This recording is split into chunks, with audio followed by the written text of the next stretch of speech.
If you see me on Tinder, it's not me. It's not. People out there are obsessed with me. People want to be me so bad. It's not me. It's not. It's a fake account. Catfish. Another iPhone has been released. I just think it's amazing. How you release new phones when we can't afford the ones available? Are you mocking us? An iPhone. It's not a phone. It's a lifestyle. Has your stomach grown? You've been adding some weight of late. I know. I know. I'm aware.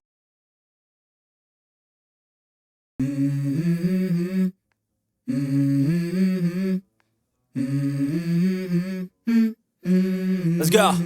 An African powerhouse, one of the stories that has really inspired me and might inspire you as well. A talent that came from Nairobi to being given opportunities by the world's leading brands. Wit and humor that only existed in annals of her bedroom and minute audience to entertaining the world at large, and due course gaining recognition by the likes of Rihanna and Naomi Campbell. This is the story of Elsa Majimbo.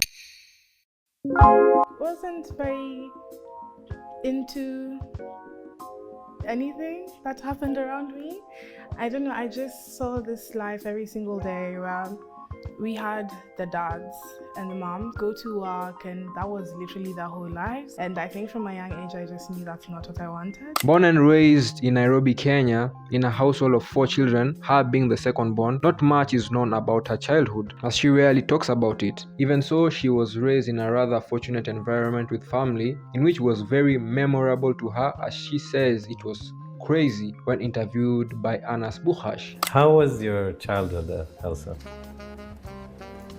Crazy, fun, bad, good. She was never fond of school in that manner, or rather being on the chain of working a 9 to 5, and thus a dream or rather pursuit of taking a not so traditional route sparked, and also because of the poor treatment she received from her peers. And every single day, I just thought, how can I make sure I don't have a 9 to 5? In her time at school, she dabbled being a chess player by becoming a 15-time champion chess player. I'm a 15 times chess champion, and every single time I say this, people always think I'm joking. I even put it on my bio, and people still thought I was joking. Showing her class when it comes to brains and strategy. She would go on to attend university, studying journalism, where her fame and virality will peak.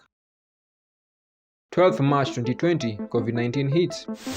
China has identified the cause of a mysterious new virus. Coronavirus.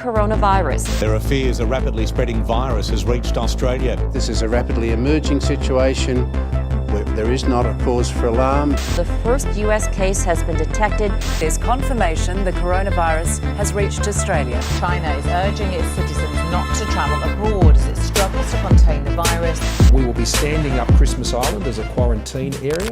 The country and everything is on lockdown, with everyone at home hastened by fear of what can happen next, boredom spreading in the air. TikTok booming as an entertainment media lies this young energetic woman with a bubbly persona and different take to comedy, unlike what we've seen before. You think I'm eating KFC to gain abs?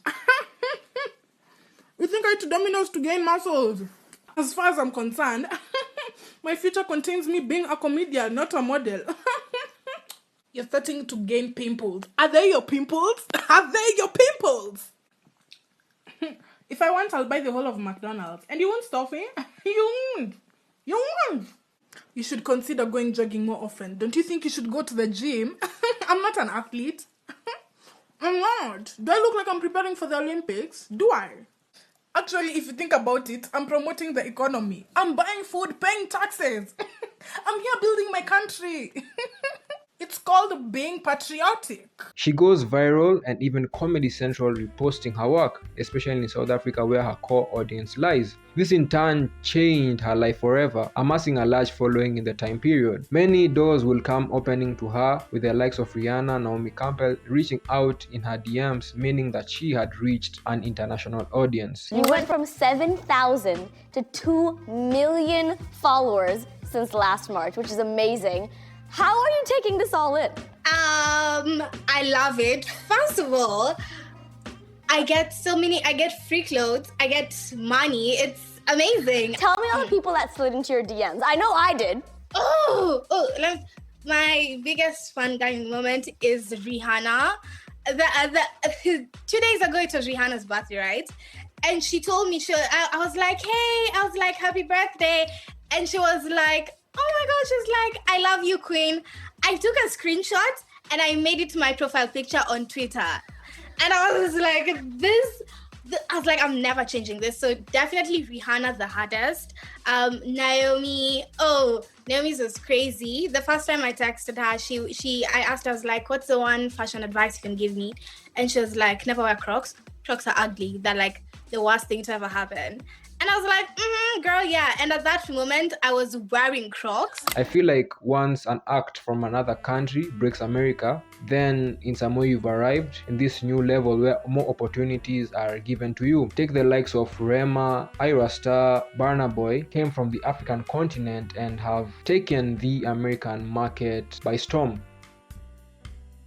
With the lockdown still in place and gaining recognition in the international space, you will think of all places that her own home country will be her biggest supporter. But no, even her own family members reciprocated in the most mom and dad way when they found out about her videos. Family saw my videos before they blew up, and they saw it 1 week before it blew up, and they told me, they're like, we disapprove. It's a no from us if you don't have our blessing. I remember the first time my parents found out about my videos. That's the last time I cried. They found out about my videos, and we sat on a table and they said some really, really hurtful things. I'll never forget the things they said on that table. I'll never forget. That's the most hurt I've gone through. That was really horrible. They said some really horrible stuff to me on that table, and I really cried. I cried for days. In my opinion, at least back then, many Kenyans weren't really open to new things, and the majority being millennials at the time, and Gen Alpha, younger Gen Z, couldn't really say a lot, as her comedic style was different to what the comedy norm is in the country, which is oriented around tribal jokes, nostalgic school jokes, and relatable family jokes, in addition political jokes. And so when you hit with something new, instead of embracing it, they shun it with online bullying. This in turn left a sad distaste in Elsa's heart, and when she got the opportunity to leave the country, she left and never looked back, thus calling South Africa and Greater Africa her home, as much support came from there. I have a very bad relationship with Nairobi. I think I've faced a lot of bullying there. And when I say bullying, people think just now on the internet. No, I've been bullied in Nairobi my whole life. And it just happened. And I think when I went to university, because I was out of high school, all of that, I was able to choose my friends and to choose who I'm around. So it got easier. And then I got on the internet. And it was like high school all over again. And I was like pulled back in, and it really did seem like everyone in the city was against me. So most of the times I would just stay in the house, mind my own business. And then I was supposed to go to South Africa for 4 days. I left and I never went back. I knew something great was destined for me. Do you know when you just feel like you're an absolute icon? In her meteoric rise, she went on to being covered in Forbes 30 Under 30, signed up with IMG Models and WME to build her portfolio through global editorial coverage of beauty, lifestyle, and fashion endorsements. IMG Models is an international modeling agency headquartered in New York City, and has worked with famous models including Bella Hadid, Gigi Hadid, Hailey Bieber, and actress Millie Bobby Brown. William Morris Endeavor, WME, is the longest running talent agency mainly representing artists across every entertainment sector, showing she is a big fish amongst bigger fish. She also did fashion magazine covers, one being with Teen Vogue magazine, collaborated with Maison Valentino to create a book, The Alphabet for Kids and Adults. Her awards include People's Choice Awards, the GQ Entertainer of the Year Award, a Forbes Entertainer Award, and a YouTube Streaming. Not to say that these awards validate her self-worth or anything of that nature, but rather makes a statement that truly it was meant to be. She says that she had a really tough time while growing up at school. There was loads of colorist remarks and biases against her that made her hate school, saying that the light-skinned ones were more likely to be chosen for certain things rather than her. The thing that I carried most from growing up was the amount of colorism just around me. And it was there every single day, especially in school. Anyone who was lighter skinned will always be treated better in every aspect, by the teachers, by the students. And it was always made to feel like darker skinned girls, not even in terms of attractiveness, even like opportunities, lighter skinned girls would get it fast, every single thing. And I think that's what I picked most from my childhood. Exposing a narrative of beauty standards that are rooted deeply in our homes and schools. Even with all that, she has grown a thick skin and vividly says that the head does not shake her as she is making bank while they're out here yapping. You've been pretty upfront about wanting to be rich, and by Forbes' estimate, you are doing that. Talk about that. Oh my, it feels so nice to have money. I'm so happy. I always, I believe in my mom always said, what you speak will come to be. And I always spoke about getting money and wanting to be rich. And oh my goodness, yeah, now we're making that good money and it feels great. How do you deal with the haters in general? Is it more of the just ignoring them? I ignore it. Okay. Oh, I'm making bag, so I'm living my life. She's a strong advocate for the black woman, the small voices that aren't heard, also airing out humanitarian issues that many African people face. What do you want to do with all of this attention and relevancy? At the end of the day, I actually want to do a lot of things. I want to build schools for people. I want to take girls to school, especially. I want to make lives better. I grew up in Africa.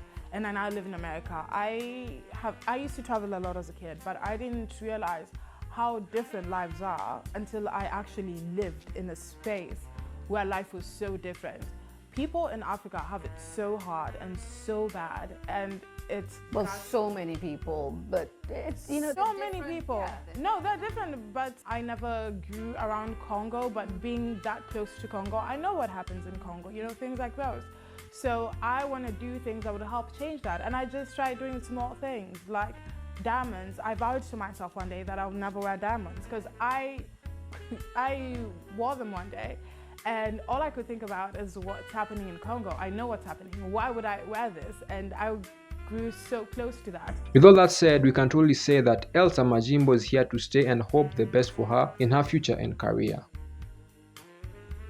So ladies and gentlemen, that has been it. This story intrigued me back then when I saw her rise to fame. At the time I couldn't really get her joke, but as I've matured I'm like, this joke actually makes sense, you feel me? And it's just good to see that, a young lady in this world doing her thing and just inspiring the next generation in some way and just speaking her mind and obviously making bread. Tell me in the comments, what have you taken from her, or rather, have you ever heard of Elsa Majimbo? All in all, thank you a lot for watching. Road to 1K, and I'll see you guys in a bit. Peace.